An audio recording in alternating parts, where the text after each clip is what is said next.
C'est l'heure du premier journal d'information ce matin sur Studio Qualita, relayé sur les ondes de Radio J.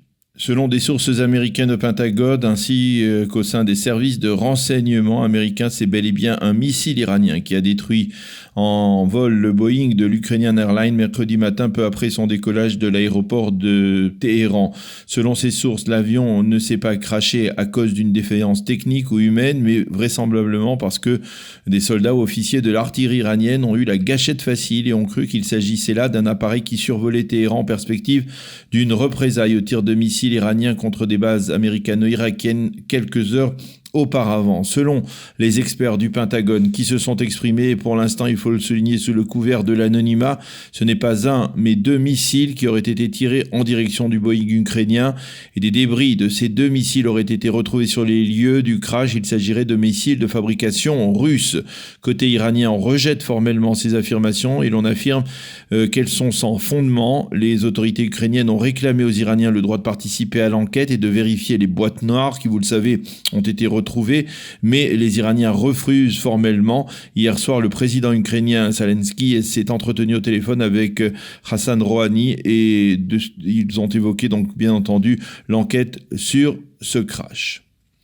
La chaîne de télévision El Mayadeen, qui est affiliée au Hezbollah, une chaîne de télévision libanaise, a annoncé ce matin que des avions de chasse israéliens ont bombardé durant la nuit un camion, un transport qui transportait des armes près de la frontière entre l'Irak et la Syrie dans la région d'El Kaeb.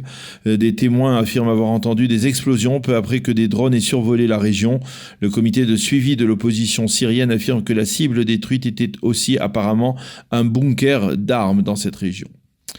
Israël a libéré deux prisonniers syriens qui n'ont pas terminé de purger leur peine. Il s'agit de deux Druzes syriens vivant à Majd el-Sham sur le plateau du Golan. Cette décision a été prise en forme de remerciement après la libération il y a quelques mois du corps de Zecharia Baumel, l'un des trois disparus du combat de Sultan Yacoub durant la première guerre de Liban en juin 82. L'un de ces détenus avait été condamné pour le lynchage d'un blessé syrien il y a 5 ans sur le plateau du Golan. Il a été libéré durant la nuit. Le second a été condamné à 11 ans de prison pour trahison et espionnage.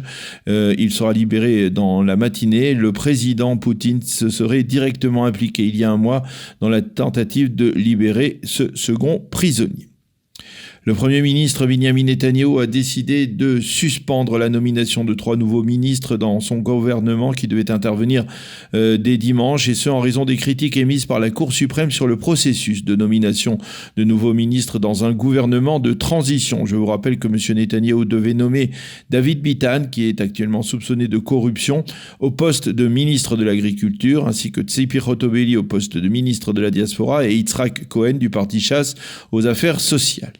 À droite, les ministres Rafi Peretz et Bezalel Smotrich se sont rencontrés hier pour tenter de surmonter leurs divergences de vues profondes et dans le but de former un bloc uni au sein de la mouvance sioniste religieuse en perspective des élections du 2 mars prochain.